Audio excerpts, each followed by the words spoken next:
అందరికీ నమస్కారం. నేను స్వయంగా వ్రాసిన 3 నెలలు దాటిపోయింది అనే ఒక చిన్న కథని వినిపిస్తాను, వినండి. కథ నచ్చినట్లయితే సబ్స్క్రైబ్ చేసుకోవటం మర్చిపోకండి. యామండోయ్ మిమ్మల్నే, ఏమిటే నీ గోల అంటూ విసుక్కున్నాడు శ్రీనివాసరావు. ఆఫీసు నుండి వచ్చాక భార్య చెప్పే నస వినలేక ట్యాబ్లోకి తల దూర్చి ఇయర్ ఫోన్స్ చెవిలో పెట్టుకుని తన లోకంలోకి వెళ్ళిపోతాడు శ్రీనివాసరావు. మరొక్కసారి గట్టిగా పిలిచిన భార్య కేకకి ఒక చెవిలో నుండి ఇయర్ ఫోన్స్ తీసి ఏమిటి అన్నాడు.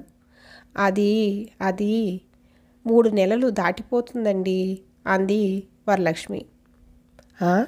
ఏమిటే నెల తప్పావా అన్నాడు భార్య కేసి చూస్తూ శ్రీనివాసరావు. ఊరుకోండి మీ వేళాకోళం. ఈ వయసులో నేను నెల తప్పడం ఏమిటి? మీ హాస్యానికి వేళాపాళ లేకుండా పోతుంది అంది. మరి ఏమిటే వరం, సరిగ్గా చెప్పొచ్చు కదా అన్నాడు శ్రీనివాసరావు. అది డీమార్ట్కి వెళ్ళి 3 నెలలు అయిపోతుందండి. ఈరోజు మీకు సెలవే కదా, తీసుకెళ్తారేమో అని అంది వరలక్ష్మి నసుగుతూ. ఎవరో నెత్తి మీద సుతితో మోదినట్టు ఒక్కసారిగా ఉలిక్కిపడి నిటారుగా కూర్చుని అన్నాడు. 3 నెలలేమిటి, పోయిన నెల వెళ్ళాం కదా విసుక్కున్నాడు శ్రీనివాసరావు. అనుకున్నాను మీరు అలా అంటారనే పోయినసారి వెళ్ళిన బిల్లు దాచి ఉంచాను, ఇదిగో చూడండి అంటూ బిల్లు చూపించింది. అది చూసేసరికి గతుక్కుమన్నాడు శ్రీనివాసరావు. అది కాదు, ఇంకేమైనా అడుగు, డీమార్ట్కి తీసుకెళ్ళమని మాత్రం అడగొద్దు ప్లీజ్ అంటూ మళ్ళీ ట్యాబ్లోకి మొహం దూర్చేశాడు. అంతే, మొహం మార్చేసుకుంది వరలక్ష్మి. అంతేలేండి, నేను సంతోషంగా ఉంటే చూడలేరు మీరు. ఎప్పుడైనా ఎక్కడికైనా తీసుకెళ్తారా? ఏదో ఇంటికి కావలసిన వస్తువులేగా ఉండేది అక్కడ.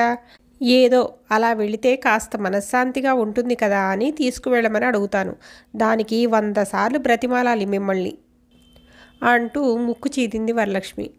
అమ్మా తల్లి, నీకు ఇంటికి కావలసిన వస్తువులు లిస్టు రాసివ్వు, నే వెళ్ళి వేరే షాప్లో కొనుక్కుని వస్తాను, అంతేకాని నిన్ను మాత్రం తీసుకెళ్ళను. అసలే ఈ నెల చాలా ఖర్చులున్నాయి అనుకుంటూ పోయినసారి డీమార్ట్కి వెళ్ళినప్పుడు జరిగిన సంఘటనలు గుర్తు చేసుకున్నాడు శ్రీనివాసరావు. దసరాకి సరిగ్గా 2 రోజుల ముందు. ఆ రోజు ఆఫీస్ నుంచి హుషారుగా వస్తూ శ్రీనివాసరావు భార్యని పిలిచాడు. ఏమోయ్, బోనస్ వచ్చింది, నీకేమైనా కావాలంటే చెప్పు, ఓ 2,000 ఇస్తాను, కొనుక్కుందువు గాని అన్నాడు. భార్య మొహం వెలిగిపోయింది. మంచి పట్టు చీర కొనుక్కోవాలంటే 5,000 కావాలి, 2,000కి ఏమొస్తుంది?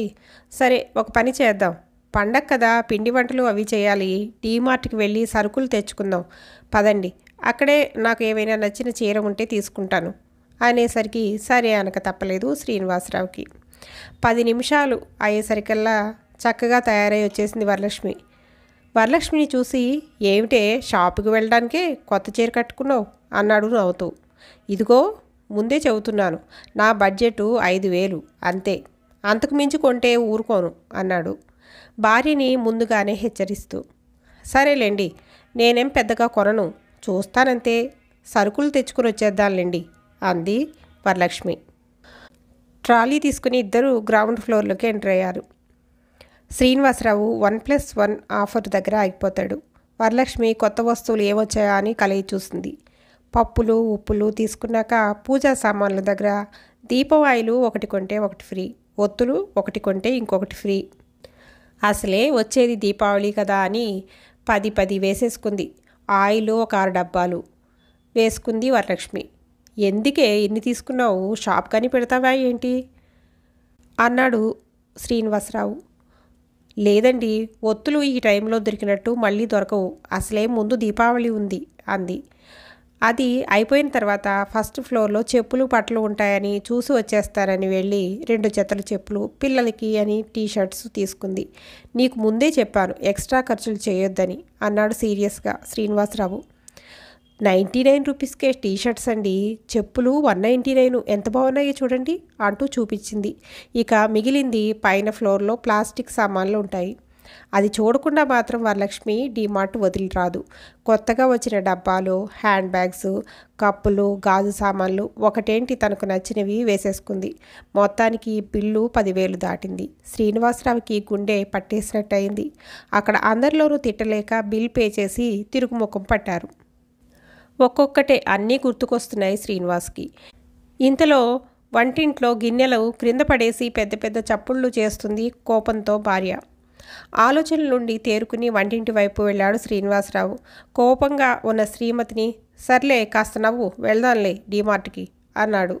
అంతే, 10 నిమిషాల్లో తయారై వచ్చేసింది వరలక్ష్మి నవ్వు ముఖంతో. కథ సమాప్తం. నిజానికి నాకు డీమార్ట్కి వెళ్ళడం అంటే చాలా ఇష్టం. అక్కడికి వెళ్తే కాసేపు అన్నీ చూస్తూ తిరిగినట్టయితే మనసుకి ఏదో ప్రశాంతంగా ఉన్నట్టు అనిపిస్తుంది. ఇలా మీకు ఎంతమందికి అనిపిస్తుంది? మీ వార్లు తిడతారా? అయితే తప్పకుండా లైక్ చేయడం మర్చిపోకండి.